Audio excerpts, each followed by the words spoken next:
Meanwhile, getting back to Bill Keller's piece,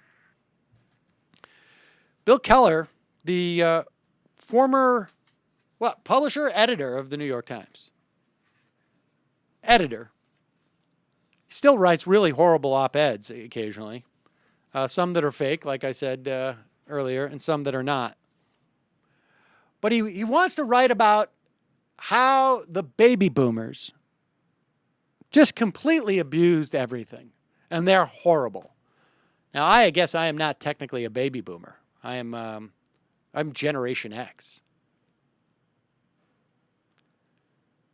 But he goes on to write about the notion that our generation has been spoiled rotten is not a terribly new thought. His solution, of course, is ridiculous. And it is based upon a soon-to-be-released study by the, in his terms, incorrigible pragmatists, that third way. You see, they're pragmatists. They're not ideologues. They're not a group of wealthy people who want to screw the rest of us out of our retirement. They're pragmatists. They're completely devoid of ideology. They're a centrist democratic think tank. And this study, which apparently only Bill Keller now has access to, takes a familiar refrain and presents it with a graphic wallop. Though it was intended to be a wake-up call, not an indictment of a generation, it can be read as both. Goes on to say, in 1962, we were laying down the foundations of prosperity. 1962. Remember that date. 1962. About 32 cents of every federal dollar, excluding interest payments, was spent on investments. Only 14% on entitlements. Entitlements is what you call social insurance programs like Social Security and Medicare. Entitlements is what you call them if you want the people who get them to sound like they are entitled. Like they're taking something that they think that they deserve, but they don't necessarily deserve. That somehow they're being greedy. That's what you call them, if that's what you want to project. In the mid-70s, the lines crossed. Today, we spend less than 15 cents on investment and 46 cents on entitlements. And it gets worse. By 2030, when the last of us boomers have surged into the Social Security rolls, entitlements will consume 61 cents of every federal dollar, starving our already neglected investment and leaving us, in the words of the study, with a less skilled workforce, lower rates of job creation, and infrastructure unfit for the 21st century, blah, blah, blah. Some of the entitlement bloat comes from the addition of new programs, notably the prescription drug benefit from George Bush and the Affordable Care Act, though at least that law sets in motion offsetting measures aimed at containing the soaring cost of health care. These are the only two things he suggests that he talks about in terms of our entitlement bloat. The one he forgets is the one I just mentioned that is celebrating its 47th birthday. The reason why you look at 1962 as opposed to, say, 1968, if you're trying to issue a wake-up call, is because Medicare was signed into law in 1965. I will remind you that at the time that it was signed into law, 50% of seniors did not have health insurance, and 35% lived in abject poverty.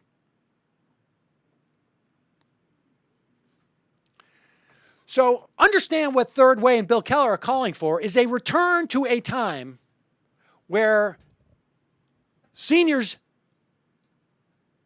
had a 50-50 chance of having health care, and 35% of them lived in poverty. That's what he's advocating.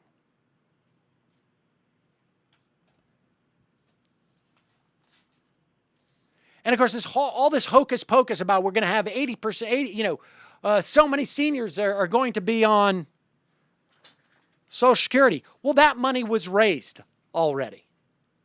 when the Social Security Trust Fund was expanded and wages were taxed at a higher rate. He goes on to say, but the traditional liberal alternatives, raise taxes on the well-to-do, cut military spending, are not nearly enough by themselves. The arithmetic simply doesn't work unless we face the fact that entitlements are a bargain we can't afford to keep, not in full.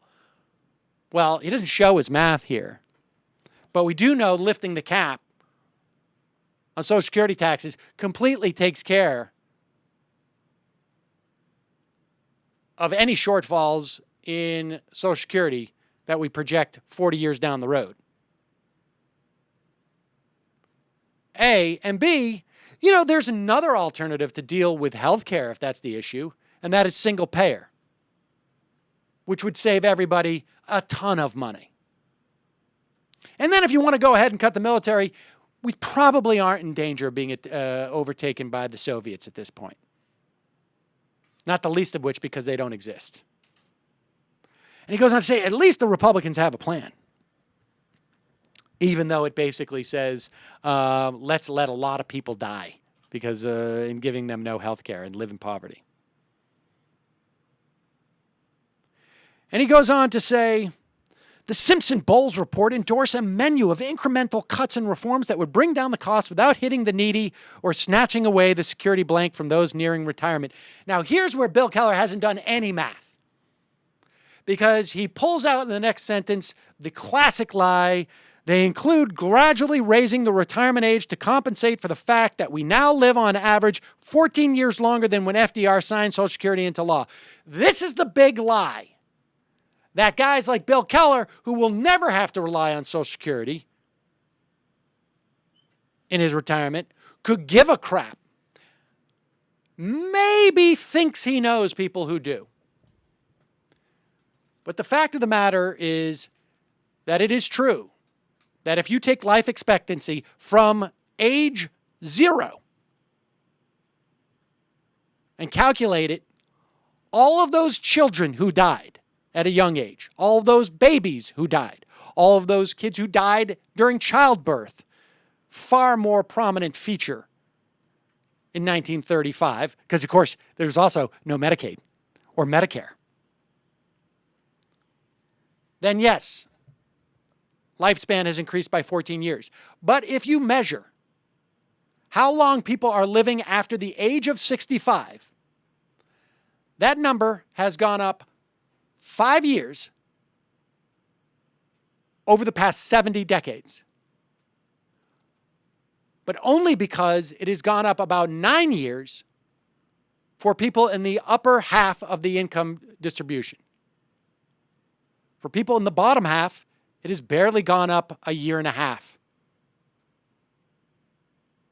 For black males, it has gone up 2 years in 7 decades, 70 years. We are already raising the retirement age to 67. So contrary to what Thomas Friedman will say on an interview in New Zealand when he thinks nobody's going to hear it because he doesn't understand about podcasts, despite the fact that he writes so much about iPods, the retirement age is not 62.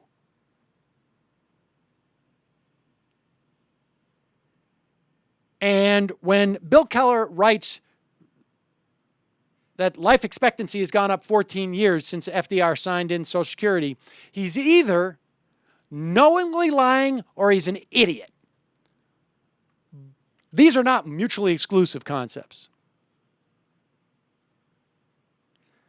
And these ideas can include obliging those of us who can really afford to pay a larger share. They also include technical fixes.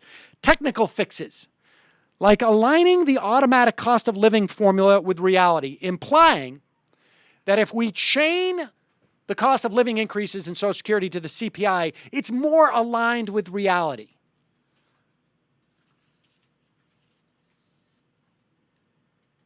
But Dean Baker points out that that is also a lie. A change in the indexation formula for Social Security's cost of a living would be equivalent to a 3% cut across the board in benefits. Has Keller studied the cost of living for the elderly? Did he evaluate the Bureau of Labor Statistics Elderly Index, which generally shows that senior citizens experience a higher rate of inflation than the index used for making the annual cost of living adjustment for Social Security? In other words, reality doesn't say what Bill Keller says it says. So at the end of the day,